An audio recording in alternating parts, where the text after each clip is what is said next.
Sveiki visi, ačiū Vaidilė ir Dainiau už pristatymą, už pakvietimą. Iš tikrųjų yra smagu dalyvauti maldos akcijoje ir turėti progą pasidalinti keliomis mintimis. Ir kaip jau pristatė, noriu pakalbėti šiek tiek apie bendrąjį gėrį, apie tai, kas jis yra, kodėl jis yra svarbus, kaip mes jį galime atpažinti ir galiausiai, o kas iš to, kad jis toks yra. Bet prieš pradėdamas kalbėti apie bendrąjį gėrį, noriu prisiminti vieną apaštalo Pauliaus mintį laiške romiečiams, kuri mane bent iki šiol gana rimtai trikdydavo. Nežinau, galbūt trikdydavo ir jūs. Ir šita apaštalo Pauliaus mintis skamba taip. Kiekvienas žmogus tebūna klusnus viešai valdžiai, nes nėra valdžios, kuri nebūtų iš Dievo, o kurios yra tos Dievo nustatytos. Kas priešinasi valdžiai, priešinasi Dievo sutvarkymui, kurie priešinasi užsitraukti teismą. Įsivaizduokit, kiekviena valdžia yra iš Dievo. Dar daugiau. Kas priešinasi valdžiai, priešinasi pačiam Dievui ir užsitraukia jo teismą. Bet juk mes visi žinome, kad valdžios būna visokios. Taip, kartais žmonijos istorijoje buvo sėkmės atveju, kai žmonės gaudavo gerą valdžią, kuri būdavo tikra palaima to krašto žmonėms ir kuri prisidėdavo prie krašto klestėjimo. Bet iš tikrųjų turbūt daug dažniau valdžia būna, tokia, sakykime, geriausiu atveju vidutiniška, o blogiausiu atveju ir net nelabai kokia. Valdžia gali būti savanaudiška, valdžia gali būti neteisinga, valdžia gali būti šališka, neprotinga ir net tironiška. Kaip tokia valdžia gali būti iš Dievo? Kaip mes galime turėti pareigą klausyti tokios valdžios? Ar čia nėra kažkokia klaida? Ar apaštalas Paulius šitoje vietoje kartais neperlenkė lazdos? Atsakymą į šį trikdantį klausimą mums pateikė Katalikų bažnyčios katekizmas. Konkrečiai katekizmo antrame skirsnyje dalyvavimas visuomenėje yra sakoma štai kas. Citatos pradžia. Teisėtai valdoma tik tada, kai valdžia rūpinasi bendruoju visuomenės gėriu ir siekia jo morališkai leistinomis priemonėmis. Jeigu valdantieji leidžia neteisingus įstatymus ar naudoja moraliniai tvarkai prieštaraujančias priemonės, tokie jų veiksmai sąžinės nesaisto. Tada pati valdžia nustoja buvusi valdžia, ji išsigimsta į priespaudą. Štai ir atsakymas. Pasirodo, valdžia, kuri nepaiso bendrojo gėrio, kuri jam netarnauja arba kuri jam prieštarauja, iš tiesų ir nėra valdžia. Taigi, tas apaštalo Pauliaus paraginimas, kad klausykite valdžios, nes kiekviena valdžia yra iš Dievo, nėra paraginimas paklusti kokiai nors galiai, kuri turi galią nustatyti tvarką arba taikyti sankcijas už tai, kad tvarkos nesilaikom. Ne, kalba eina apie tuos, kurie yra prisiėmę atsakomybę už bendrąjį gėrį. Todėl nei kokia nors tirono valdžia, nei kokia nors organizuoto nusikalstamumo ar mafijos struktūra, ar kokia nors transnacionalinė korporacija iš tikrųjų nėra valdžia. Net jeigu ir turėtų galią, net jeigu galėtų priversti mus prieš savo valią paklusti kažkokiai tvarkai, tai nebūtų valdžia, kurios mes turėtume moralinę pareigą klausyti. Todėl, kad valdžia, apie kurią kalba apaštalas Paulius, kyla iš Dievo, o ne iš galios ir kyla ne iš vien tik tai to, kad jinai turi kažkokią galią ar galimybę nustatyti tvarką, bet jinai kyla iš atsakomybės už bendrąjį gėrį. Ir šią prasme mes galime suprasti ir pirmųjų krikščionių laikyseną. Apaštalas Paulius laišką romiečiams berods rašė tuo metu, kai valdžioje buvo imperatorius Neronas. Mes žinom, tai vienas iš blogiausių Romos imperatorių, ir štai apaštalas Paulius vis tiek parašo tokias eilutes. Klausykite valdžios. Jeigu skaitume kitus bažnyčios tėvus, kaip, pavyzdžiui, kokį Klemensą romietį, tai ten yra raginimai ir melstis už valdžią. Bet kaip popiežius Benediktas XVI vienoje iš savo kalbų taikliai yra pasakęs, pirmieji krikščionys meldžiasi už valdžią, bet nesimeldė valdžiai. Tai yra pirmieji krikščionys negarbino nei galios, nei santvarkos, nei valdovo asmenybės. Jie buvo klusnus viskam, ko reikėjo dėl bendrojo gėrio. tačiau mieliau rinkosi mirti, negu paklusti reikalavimui smilkyti valdžiai. Nu, iš tikrųjų tiesioginė to žodžio prasme, smilkyti imperatoriaus statulai, kuris tuo metu buvo pristatomas kaip dievas arba dievybė. Taigi, valdžia iš piliečių gali reikalauti ir tikėtis klusnumo, tik tuo atveju, jeigu ji yra pati įsipareigojusi bendrajam gėriui. Bet kas yra bendrasis gėris? Turbūt nekart apie jį teko girdėti. Galimas daiktas, kad teko girdėti ir skeptiško požiūrio, nuo tokio, kuris vairuoja nuo maždaug, kad kalbos apie bendrąjį gėrį yra tik dar viena teorija, gal ir graži, bet iš tikrųjų, kaip ir iš kitų teorijų, mažai šios praktinės naudos. Arba net ir tokį požiūrį, kad apskritai bendrojo gėrio idėja yra pavojinga idėja. Kodėl? Todėl, kad jin kelia pavojų mūsų teisėms ir laisvėms. Tad kas yra tas bendrasis gėris? Tam, kad pabandytume atsakyti į šį ne visai paprastą klausimą, reikėtų bendrais bruožais atsakyti du dalykus. Kadangi kalbam apie bendrąjį gėrį, tai pirmiausia yra kas gėris ir kita vertus tada, o ką reiškia, kad jis yra bendras. Apie gėrį irgi nėra lengva kalbėti, todėl kad pati gėrio sąvoka, jinai yra tam tikra pamatinė sąvoka. Pasitelkiant gėrio sąvoką mes galime paaiškinti nemažai dalykų, tiek moralės srity, teologijos srity, praktinės filosofijos srity, bet pats gėris jisai nėra per kažką kitą dar apibrėžiamas. Ir jeigu žiūrime vieną iš autoritetų, kuris kalbėjo apie gėrį, Tomą Akvinietį, tai matom, kad jis ir pats ir nepateikė gėrio apibrėžimo, bet jisai kalba apie tai, o kuo pasižymi gėris. Kokie yra tie bruožai, kad mes kažką laikytumėm gėriu, kuo jis turi pasižymėti. Ir tie bruožai yra du, arba pagrindiniai du, apie kuriuos kalba Tomas Akvinietis. Tai vienas bruožas yra tai, kad gėris yra tai, ko mes trokštam. Labai paprasta, ar ne? Bet yra dalykų, kurių mes gyvenime trokštam ir tie dalykai yra, bent jau mums yra gėris. Bet kitas dalykas, į kurį atkreipia dėmesį, arba kitas bruožas, Tomas Akvinietis, kad troškimo vien tik tai nepakanka, nes tu iš tikrųjų gali trokšti ir dalykų, kurie nebūtinai yra tikras gėris. Tikras gėris pasižymi tuo, kad jisai turi savybę mus tobulinti arba gerinti. Jeigu mes dalyvaujam gėryje, atsiveriam gėriui, mes patys tampam geresni, tobulesni.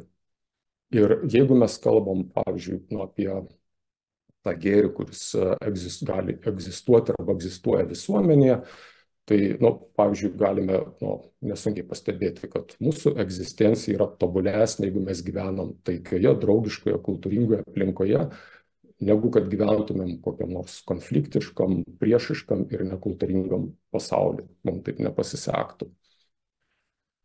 Taip, tai gėris yra tai, ko mes trokštam, kas mus patraukia ir tuo pačiu, kas darom kažkokiu tai būdu mus tobulesnius arba geresnius, arba tiek mūsų pačius, tiek mūsų egzistenciją. O ką reiškia gėris kaip bendras? Kad atsakytumėm šitą klausimą, reikėtų mums daryti perskyrą tarp to, kas yra bendra ir to, kas yra privatu. Pradėkime nuo to, kas yra privatu. Privatus gėris yra tai, kas kažkokiais aspektais tobulina tik tam tikro asmens arba kažkokios asmenų grupės egzistenciją. Tuo tarpu bendras gėris, jau pagal patį jo apibrėžimą, pavadinimą, yra tai, kas teikia tobulumą visų visuomenės, arba kalbėtumėm apie bendruomenę, arba apie mažą bendruomenę, kaip, pavyzdžiui, šeimą, apie šeimos bendrąjį gėrį, visų tos bendruomenės, visuomenės narių egzistencijai. Dėl bendro gėrių jų visų gyvenimas tampa kažkuo geresnis ir kažkuo tobulesnis. Ir čia galime prieiti prie to pirmojo klausimo, kuris dažnai yra užduodamas, arba kartais, kai pradedi kalbėti apie bendrąjį gėrį, maždaug sakoma, gerai, iš tikrųjų galbūt ta sąvoka yra naudinga, gal net ir reikalinga, gal iš tikrųjų mes visuomenėje turėtumėm apie bendrąjį gėrį daugiau kalbėti, bet kas nustatys, kas yra bendras gėris? Tai iš tiesų atsakymas yra toks, kad bendras gėris nėra nustatomas. Mes negalime nei nutarti, kad kažkas yra bendras gėris, nei nutarti, kad tai nėra bendras gėris. Bet mes galime, kaip ir bet kokį gėrį, beje, kaip ir blogį atpažinti. Ir mes jį atpažįstame per klausimą, ar tai yra kažkas, dėka ko visų mūsų bendruomenės arba visuomenės narių egzistencija tampa kažkokiu tai aspektu ar aspektais tobulesnė arba pilnatviškesnė. Ir paprastas testas, kuris leistų, tarkim, atskirti bendrąjį gėrį nuo privataus gėrio, gali būti tiesiog minties eksperimentas. Jeigu man kyla klausimas, ar kažkokios gėrybės yra susijęs su bendru gėriu ar su privačiu gėriu, tai pabandykime įsivaizduoti, tarkim, kad jos išnyksta. Klausimas yra, ar nuo to pablogėtų visos visuomenės gyvenimo kokybė, ar tik tai kažkokios visuomenės dalies, didesnės arba mažesnės. Pavyzdžiui, kai kuriems žmonėms yra tikrai gėris golfo žaidimas. Žmonės mėgsta žaisti golfą ir patiria tame daug džiaugsmo, daug gėrio. Ir įsivaizduokim, kad Lietuvoje staiga išnyksta golfo aikštynai, nebelieka. Ir klausimas yra, ar tai paveiktų mūsų visos visuomenės kažkaip gyvenimo kokybę. Akivaizdu, greičiausiai ne. Kažkokios dalies, tų, kuriem golfo žaidimas yra svarbus, įdomus, taip. Tačiau būtų visiškai kita situacija ir visiškai kitas atvejis, jeigu, pavyzdžiui, staiga dėl kažkokios priežasties Lietuvoje išnyksta keliai, pavyzdžiui, nebelieka kelių arba išnyksta mokyklos. Akivaizdu, kad anksčiau ar vėliau, turbūt labai greitai, mes visi pajustumėm, kad mūsų gyvenimo kokybė sumažėjo. Ir tai mums duoda tokį kriterijų atsakyti į klausimą, ar tai yra kas susijęs su bendruoju gėriu ar ne. Ir vėlgi, čia nėra klausimas apie tai, kad kažkas nustatytų, bet klausimas, ar mes galime racionaliai svarstydami apie tai, kas yra bendras gėris, jį atpažinti. Paminėjau tokius dalykus kaip keliai arba mokyklos. Ir iš tikrųjų šie dalykai kartais yra vadinami ne bendruoju gėriu, bet bendraisiais gėriais, kartais viešosiomis gėrybėmis. Bet noriu atkreipti dėmesį, kad iš tiesų pačios viešosios gėrybės nėra bendrasis gėris. Viešųjų gėrybių gali būti įvairių. Kai kurios yra materialinės, kai kurios yra nematerialios. Pavyzdžiui, tokiamis gėrybėmis gali būti teisinga teisinė tvarka, sveikatos apsaugos institucijų tinklas, veiksminga teisėsauga, kariuomenės pajėgumai, keliai, švarus oras, nenusiniokota gamta, viešos erdvės, parkai, keliai ir taip toliau ir panašiai. Visa tai yra viešosios gėrybės, nuo kurių priklauso, ar mes to bendro gėrio turime daugiau ar mažiau. Tačiau jos pačios nėra bendras gėris, todėl kad tai nėra dalykai, kurių mes trokštam dėl jų pačių.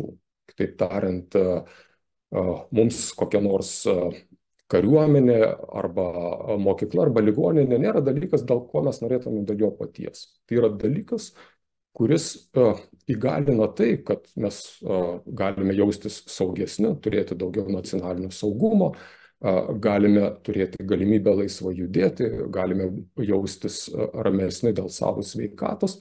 Šitie dalykai yra tai, ko mes iš tiesų trokštam.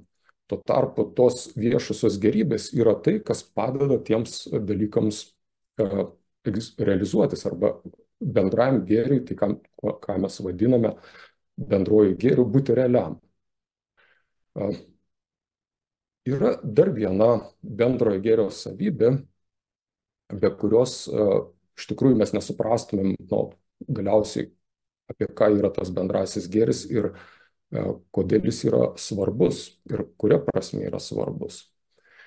Ir šita savybė yra, apie kurią kalba Aristotelis ir Tomas Akvinietis, yra tai, kad bendras gėris yra svarbesnis arba didesnis negu kad privatus gėris. Bendras gėris yra svarbesnis negu privatus gėris. Čia vėlgi panašiai kaip ir su apaštalu Paulium, kai pirmą kartą skaičiau šitą vietą pas Tomą Akvinietį teologijos sumoj, irgi man taip nesinorėjo to priimti.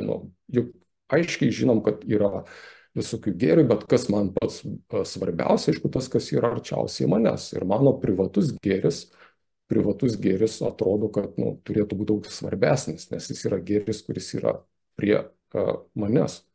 Ir šiais individualizmo klestėjimo laikais tokia mintis, kad bendras gėris gali būti svarbesnis negu kad privatus gėris, iš viso atrodo ne tik, kad sunkiai suprantama ar neprimtina, bet netgi dar ir pavojinga.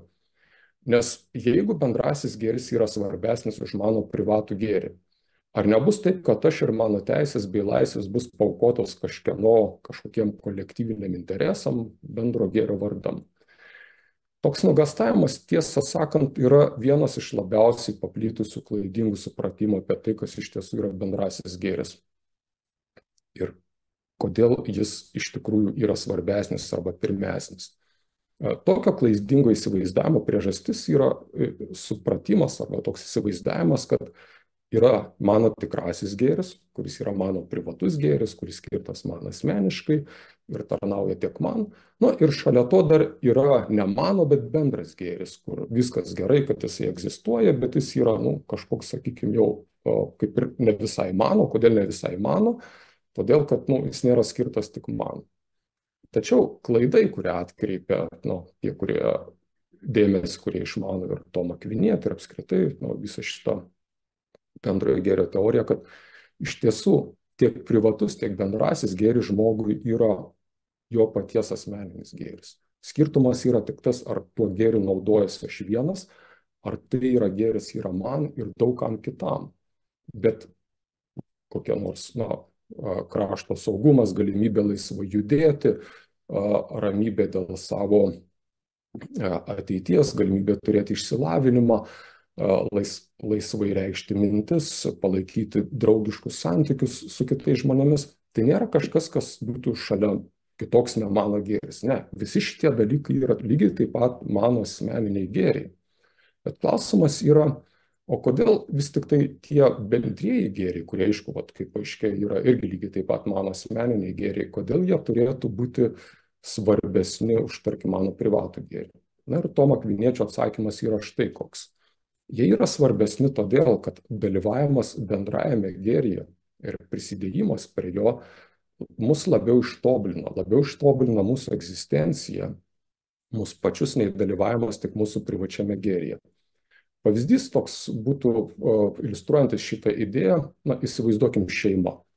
Šeima turi šeimos bendrąjį gėrį, nes kaip Aristotelis sakė, kiekviena grupė arba bendruomenė, didesnė ar mažesnė, nesvarbu, vis tiek jos yra vienimas kažkokio bendro gėrio.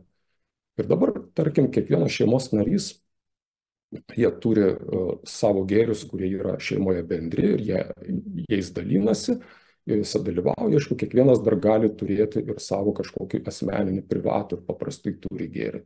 Ir dabar įsivaizduokim šeimos tėvą, kuris nusprendžia, kad jo asmeninis gėris, tarkim, kokia nors žvejyba, grybavimas ar kompiuteriniai žaidimai yra pirmesni arba svarbesni negu šeimos bendras gėris. Ir jisai nusprendžia, kad jis savo gyvenimo kokybei teiks prioritetą būtent iš to, kas yra jam asmeniškai, teikia tuos privalumus. Ir aišku, kad toks šeimos tėvas bus mažiau tobulas, bus mažiau tėvas galiausiai, negu tas, kuris prioritetą teikia tiem gėriam, kurie yra gėriai ir jam, bet ir kiekvienam jo šeimos nariui. Ir čia lygiai tą patį galime pasakyti ir apie politiką. Tas politikas, kuris teikia prioritetą ne privačiam kokiam nors savo gėriui, ne privačiam galbūt partijos gėriui, nes privatus gėris nebūtinai turi būti vieno asmens, tai gali būti asmenų grupės privatus gėris, jeigu yra gėris tik tai grupiai, bet ne, sakykime, visai visuomeniai arba bendruomeniai. Ir jeigu politikas teikia prioritetą ne tam, bet bendram visos visuomenės gėriui ir stengiasi, dirbdamas savo politiko darbą, būtent prisidėti prie bendro visuomenės gėrio, jis yra tobulesnis politikas. Jis yra politikas nusipelnantis daugiau pagarbos. Ir šitie pavyzdžiai, kuriuos bandžiau čia pateikti, jie būtent ir iliustruoja tą Tomo Akviniečio ir Aristotelio idėją, kad bendras gėris yra aukštesnis. Jis yra aukštesnis, metaforiškai kalbant, nes iš viršaus jis apima daugiau, iš to gėrio sklinda gerumas daug platesniam ratui, bet lygiai taip pat ir prie jo prisidėdamas, jame dalyvaudamas, aš tampu geresniu, tobulesniu. Mano egzistencija tampa pilnatviškesnė. Ir šitą vietą galėtumėt paklausti, gerai, skamba galbūt ir gražiai, tu čia kalbi, yra bendras gėris, tai mus ištobulina ir taip toliau, bet kokie nors politikai galėtų paklausti, o kokia mums nauda, praktinė nauda iš visų šitų samprotavimų? Ar tai nėra dar tik tai viena gražiai skambanti teorija, kuri tačiau mažai turi praktinės naudos? Šitoje vietoje mes turėtumėm stabtelti ir paklausti, o kam reikalinga mums bet kokia teorija? Na, atsakymas, teorija yra reikalinga tam, kad mes galėtumėm turėti pagrįstą požiūrį, kad nebūtų vien tik tai kažkokia nuomonė, bet mes laikytumėmės pažiūrų ir galėtumėm paaiškinti, kodėl mūsų pažiūros yra teisingos, kodėl yra protinga priežastis mums patiems laikytis tų pažiūrų, o kitiems tokioms pažiūroms pritarti. Ir čia tada būtų galima pasakyti štai ką, kad bet kokie pokyčiai visuomenėje, tiek geri, tiek blogi, prasideda nuo vyraujančio požiūrio susiformavimo. Ir jeigu tas požiūris yra toksai, kuris prisideda prie visuomenės gėrio, aišku, kad visuomenė bus klestinti. Jeigu yra požiūris įsivyrauja, kuris trukdo visuomenės klestėjimą, aišku, visuomenės gyvenimo kokybė suprastėja. Ir lygiai taip pat yra ir su bendrojo gėrio teorija. Iš tiesų yra didelis skirtumas. Ar gyvename visuomenėje, kuri supranta, kad bendrasis gėris yra svarbus, kad iš viso mes turime būti dėkingi bendrajam gėriui, kad esame ne šiaip kažkokia krūva atsitiktinių žmonių, bet esame tauta, esame visuomenė, esame valstybė, ir kurie supranta, kad bendrasis gėris yra svarbesnis arba jam turi būti teikiamas prioritetas prieš privatų gėrį. Ir iš kitos pusės požiūris, kad užtenka tik tai rūpintis privačiais interesais, bendras gėris toks yra mums antraeilis dalykas arba netoks svarbus. Ir nuo to, kokį mes požiūrį pasirenkam, iš tikrųjų, tokio mes ir gyvensime valstybėje. Galiausiai nuo to, kokį požiūrį šiuo atveju pasirinks valdžia, irgi priklausys, ar mes turėsime valdžią, kuri yra iš Dievo, ar valdžią, kuri yra tironija.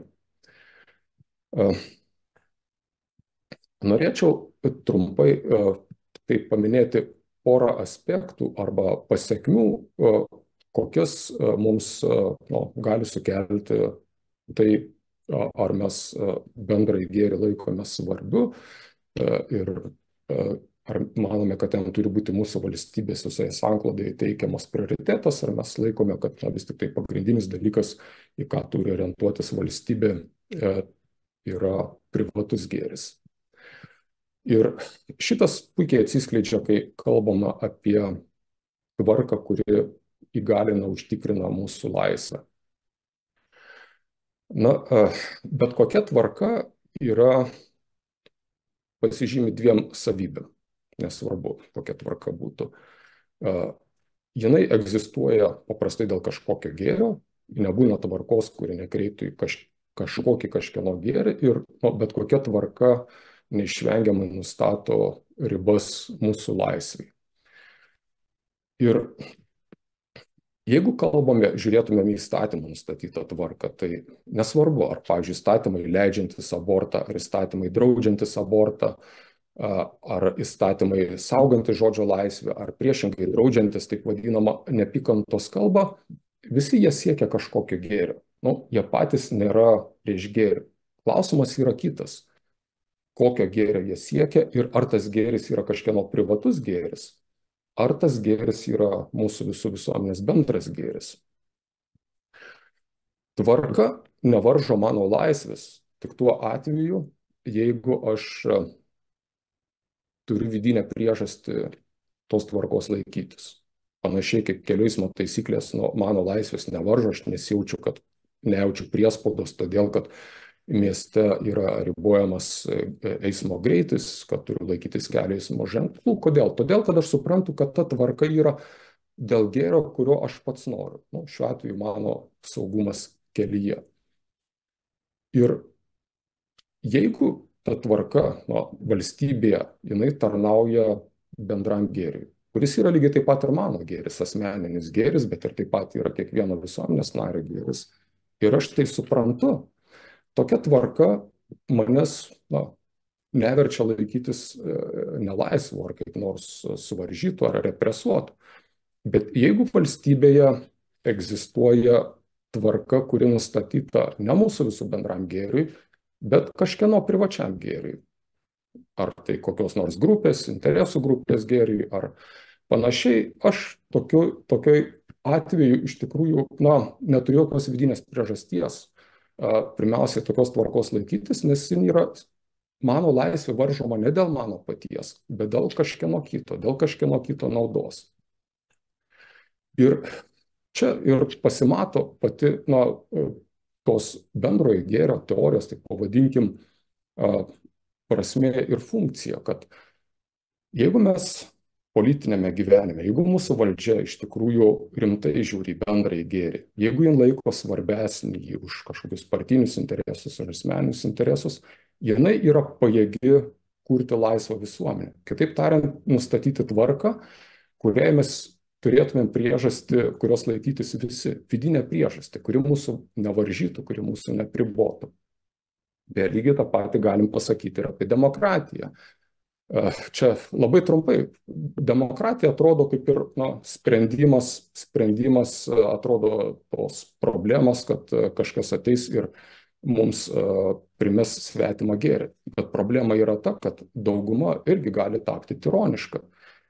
Daugumos privatus gėris netampa bendruoju gėriu, jeigu jis nėra gėris visiems, o tik tai, sakykime, dideliai daliai visuomenės narių. Ir čia yra, vėlgi matom tą bendrojo gėrio teorijos arba idėjos vertę arba prasmę. Kad jeigu mes iš tikrųjų norime, kad Lietuva būtų ne tik laisva valstybė, bet ir būtų tikra demokratija, kad ji netaptų tam tikrų kolektyvinių tironijų tarpusavio kova, kur viena, sakykime, mažų tironų grupė susivienijusi bando savo tvarką primesti kitiems ir tokiu būdu pasiekti savo privataus gėrio, o kiti bando irgi nepasiduoti. Tai mes galime tokios tikros demokratijos ir laisvos visuomenės pasiekti tik tuo atveju, jeigu iš tikrųjų mes prioritetą teikiam ne tam, kas yra privatu, bet tam, kas yra bendra. Na ir pačiai pabaigai štai tokia mintis arba palinkėjimas. Šita maldos akcija yra meldžiasi už tai, kad gautumėm valdžią, kuri būtų iš Dievo, kuri būtent būtų valdžia iš Dievo, o ne kokia nors daugiau ar mažiau švelni tironija. Bet ar gausime valdžią, kuri bus iš Dievo, priklausys ne tik nuo to, ar išsirinksime politikus, kurie ne tik supranta, kas yra bendrasis gėris, bet ir yra pasiryžę siekti to, kas gera visiems, o ne tik tai, sakykime, jiem patiem asmeniškai. Bet taip pat priklausys ir nuo visos likusios visuomenės, nuo mūsų visų. Ar iš tikrųjų mes sugebėsime arba pajėgsime atpažinti, ar tas gėris, kurį kreipia mus valdžios nustatyta tvarka, iš tikrųjų yra mūsų visų bendrasis gėris, ar yra kažkieno privatus gėris. Beje, ir pačios valdžios gali būti privatus gėris. Ir jeigu mes pajėgsime tai atpažinti, ir jeigu pajėgsime vertinti tą aplinkybę, kad ta mūsų valstybė ir mūsų laisvė gali išlikti ir klestėti tik tai, jeigu mūsų valdžia tarnauja bendrajam gėriui, tai yra viltis ir šansas, kad galbūt iš tikrųjų mes galėsime ir toliau džiaugtis Lietuvą kaip laisva valstybė. Tai to linkiu jau ir jums, ir savo patiems. Ačiū, kad klausėte. Ačiū labai, Vygantai, už mintis. Dabar norėtume jau užduoti keletą klausimų. Pirmas klausimas. Kalbėjote apie bendrąjį gėrį. Kaip vadovaujantis šiomis jūsų įžvalgomis atsirinkti, kuris iš kandidatų į Lietuvos Respublikos parlamentą iš tikrųjų puoselėja bendrąjį gėrį, o ne tik tam tikrų suinteresuotų grupių interesus? Kokius atrankos principus taikyti? Na, pradžioje galbūt reikėtų pradėti nuo to, kad bet kokie politikai, nesvarbu, kad jie būtų kokie nors ir labiausiai savanaudiški ar nu, besirūpinantis tik tai kažkokios savo grupės privačių gėrių, jie viešai to niekada nesako. Visi politikai yra už mūsų visų bendrai gėrį. Ir tai irgi dar kartą parodo, kodėl pati ta bendro gėrio idėja svarbi. Bet čia iš tikrųjų mums tiesiog nėra gal kito būdo, kaip stebėti arba pasižiūrėti politinę istoriją, jo balsavimą ir ar iš tiesų jisai buvo už tai, kas yra gėris mums visiems, ar jis bandė kažkieno, sakykime, privačius interesus paversti mums privalomų gėrių arba mūsų laisvę apriboti tam, kad mes būtumėm priversti tarnauti kažkieno kito gėriui. Deja, šitas formatas maldos akcijos, jis yra labai ribotas ir savo kalbėjime praleidau tą dalį apie tai, o kaip yra su žmogaus teisėmis, bet atsakymas yra štai koks, kad teisės, jeigu jos nesiremia į bendrąjį gėrį, jeigu jis nėra orientuotos į bendrąjį gėrį, jos irgi gali tapti, lygiai taip pat tapti tironiškomis, gali atsirasti kokios nors teisės pasirinkti socialinę lyties tapatybę, teisės negirdėti man nepatinkančių religinių kažkieno įsitikinimų ir kalbėjimo ir reikalauti tai išdrausti ir panašiai. Tai čia turbūt neturim kito kelio, kaip žiūrėti, ar iš tikrųjų tai, už ką balsavo politikas, ar iš to gavo naudą mūsų visų gyvenimo kokybė, ar priešingai, jis priėmė kažką, kas pakėlė kažkieno galbūt gyvenimo kokybę, bet visi kiti mes likom su mažiau gyvenimo kokybės. Tai toksai būtų atsakymas. Dėkojame. Dar vienas klausimas toks. Šeima yra visuomenės ir valstybės pagrindas. Lietuvos Respublikos konstitucijoje yra pasakyta, kas sudaro šeimą. Ta supranta ne tik suaugę, bet ir vaikai. Tai kodėl remiantis bendruoju gėriu tiek daug iečių laužiama lygioje vietoje, brukant visuomeniai nepriimtiną ideologiją? Tai manau, kad čia yra geras pavyzdys, kad vis tik tai gyvenam tokiam vakarų civilizacijos etape, kai mes buvom sugundyti manyti, kad galime prioritetą teikti ne bendrajam gėriui, bet savo privačiam gėriui ir kad tai bus be pasiekmių, kad mes vis tiek ir toliau galėsim ilgai ir laimingai gyventi. Ir iš tikrųjų tas reikalavimas, sakykime, kad būtų pakeista šeimos samprata, kad šeima būtų laikomas ne tik tai, kas kyla iš vyro ir moters lyčių tarpusavio papildomumo, kas duoda tai, kad mūsų visuomenė gali turėti tęstinumą, atsinaujinimą, kad vaikai gali įgyti tą būtent irgi dalyvavimo šeimos gyvenime ir per tai bendrajame gėryje patirtį. Kodėl yra norima su tuo sulyginti visas kitas bendro gyvenimo formas, kurios yra privatus gėris, kurios tarnauja tik tų žmonių, sakykime, privačiam interesui, todėl, kad yra įsivyravęs požiūris, kad žmogaus teisės būtent turi tarnauti nebe bendrajam gėriui, arba ne tai, kas yra gėris mums bendrai, bet tai, kas yra svarbus gėris man kaip mano privatus gėris. Ir čia būtent ir yra iliustracija to bandymo arba tos ideologijos privatų gėrį paversti tuo, kas paprastai yra arba tik turėtų būti bendras gėris.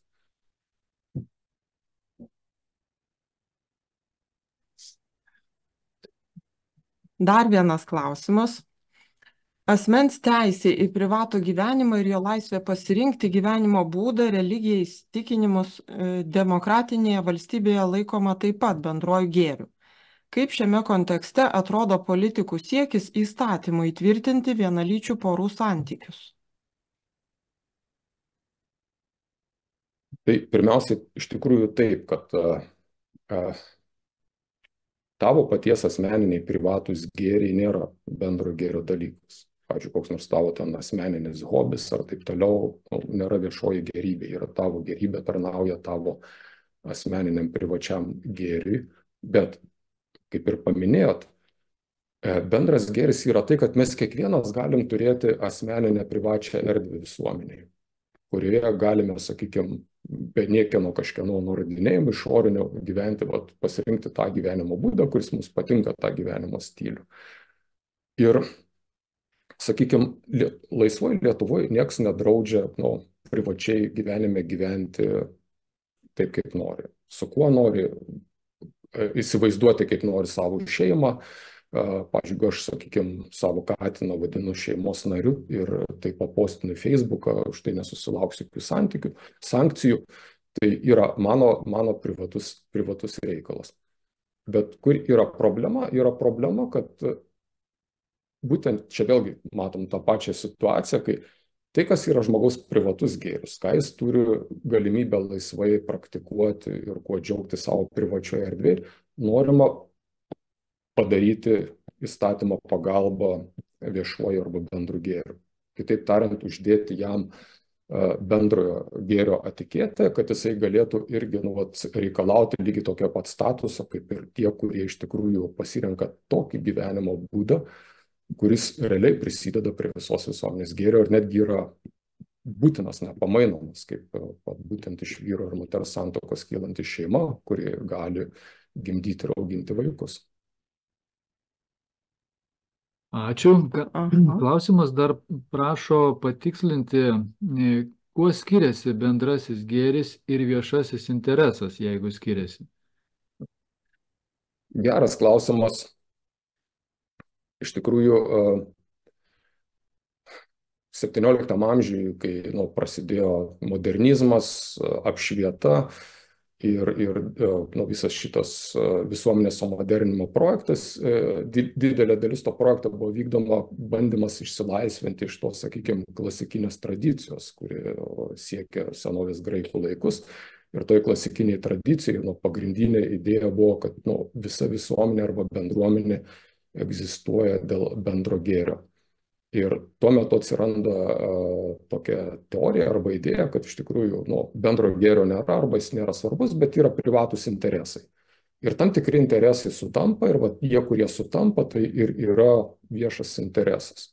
Ir šita, sakykime, viešo intereso savoka, jinai, kuria buvo bandyta pakeisti bendrai gėrį, kuri yra pas mus įrašyta įstatymas, iš tikrųjų ir lieka tokia gana miglota, nes interesas iš principo yra subjektyvus dalykas, jis yra daug subjektyvesnis negu kad gėris, nes aš gėrį galiu atpažinti pagal to gėrio teigiamą poveikį man, kuris priklauso ne nuo manęs, ar ne, bet jeigu tai yra gėris, tai kažkaip tai veikia mano gyvenimo kokybė. Interesas tai yra tai, ką aš subjektyviai įsivaizduoju ir ko aš pats geidžiu, bet ar tai yra gėris ar ne, ir kaip tai pamatuoti, tokie atsakymų aiškių nėra.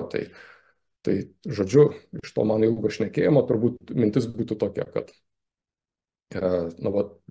ta tradicija, kuri bandė išstumti bendrąjį gėrį, ji bandė bendrąjį gėrį pakeisti viešo intereso savoką, bet dabar mes matom, kad čia ne tik Lietuvoje, bet daug labiau visam pasauliu vis tik tai yra grįžtama atgal prie bendrojo gėrio savokos, sampratos, nes jinai yra daug aiškesnė negu kad viešo interesų samprata, kuris dažnai gali būti tapatinamas ne su tuo, kas yra visos visuomenės gėris, bet, pavyzdžiui, su valdžios interesu. Taip. Dar vienas klausimas. Mūsų visų bendrasis gėris yra vaikai. Tėvams tai visas pasaulis. Tai kodėl švietime vis rečiau tėvai gali pasinaudoti savo teisę ugdyti vaikus pagal savo įsitikinimus? Pavyzdžiui, gyvenimo įgūdžių ugdymo programa. Daug diskusijų sukėlus. Čia dabar taip susimąsčiau, kaip į tą klausimą atsakyti. Atsakymas būtų, sakykime, pirmiausiai taip, kad šeimoje vaikai nėra šeimos kažkoks bendras gėris, bet egzistuoja šeimos bendras gėris, kuris yra gėris ir vaikams, ir tėvams, ir kitiems šeimos nariams, jeigu gyvena seneliai, pavyzdžiui, ar ten dėdės tetos kartu, tai visi jie dalyvauja bendrame gėrėje, kuris yra šeimos gėris. Ir sakykime, mano šeimos bendras gėris nėra jūsų šeimos bendras gėris. Bet šeima, ypač šeima, kuri pasiryžta susilaukti vaikų ir juos išauklėti gerais, dorais žmonėmis, dar daugiau žmonėmis, kurie irgi nori prisidėti prie visuomenės bendro gėrio. yra be galo svarbi ir nepamainoma mūsų visos visuomenės bendrajam gėriui. Jeigu išnyktų, pagal tą testą, kurį aš minėjau, tarkim, ar tai yra susijęs su bendru gėriu ar ne, tai dabar, tarkim, išnyksta šeimos Lietuvoje, kurios turi vaikų. Ar mūsų visų situacija pasikeistų? Aišku, radikaliai, siaubingai pasikeistų. Tai va, o dėl to, kad valdžia nori atimti arba pastumti tėvus į šoną ir pati perimti nuo vaikų auklėjimą, tame tarpe ir dorovinį, čia manyčiau, kad yra truputį kita problema. Čia yra tai, kad, sakykime, valdžia, jinai nori pasimti savo teisę nustatyti, kas yra gėris. Nes dorovė arba dorovinis ugdymas nėra apie tai, kad aš sukuriu, pasirenku, kas yra gėris ir tada priverčiu visus kitus laikytis. Dorovinis ugdymas prasideda nuo moralinės tiesos pažinimo. Bet, sakykime, visa ta valdžios struktūra, jinai nori, kad tas dorovinis ugdymas tarnautų kažkokiem, sakykime, šiuolaikinio progresyvizmo tikslams ir tėvai yra rimtas barjeras tą padaryti. Tai čia, aš manau, yra problema. Na, dar vienas klausimas truputį apie vertybės. Ar vertybės padeda ar trukdo nusistatyti bendrąjį gėrį? Nei padeda, nei trukdo. Gal greičiau padeda. Kas yra vertybė? Vertybė yra tai, ką aš vertinu. Taip, jeigu kalbant bendrąją prasme, ir skirtingiems žmonėms vertybės gali būti labai skirtingi dalykai. Pavyzdžiui, galbūt jums vertybė yra šeima, o man vertybė yra pinigai. Ir dabar jūs man negalite nurodinėti, kodėl aš turėčiau vertinti labiau šeimą negu pinigus. Ir iš tikrųjų, tai, kad aš kažką vertinu, tai nebūtinai yra tikras gėris. Ir tai geriausia atveju gali būti mano privatus gėris, kuris teikia man džiaugsmą, bet pati vertybės sąvoka, jinai yra labai subjektyvi. Tai šia prasme jinai greičiausiai nepadeda mums atsakyti, kas yra bendras gėris, bet tam, kad visuomenė būtų sveika visuomenė, tam, kad jinai galėtų pilnavertiškai funkcionuoti, jinai turi vertinti tai, kas yra bendrasis gėris. Štai visuomenė negali savo sprendimu nuspręsti, ar tai yra bendras gėris ar ne. Tai nepriklauso nuo visuomenės sprendimo, kaip ir nuo bet ko kito sprendimo, bet visuomenė gali apsispręsti, ar mes tai vertinam ar nevertinam. Ir va čia prasme, ta tokia teisingų vertybių pasirinkimas taip gali prisidėti prie to, kad mes būsime visuomenė, kuri labiau klestės, todėl kad atpažinsim, pripažinsim ir branginsim tai, kas yra bendras gėris. Dėkojame. Na ir paskutinis klausimas. Ar visuomenė pirmiausia neturėtų pati iškelti tinkamus kandidatus ar politinę organizaciją, o ne balsuoti vis pasirenkant mažesnį blogį?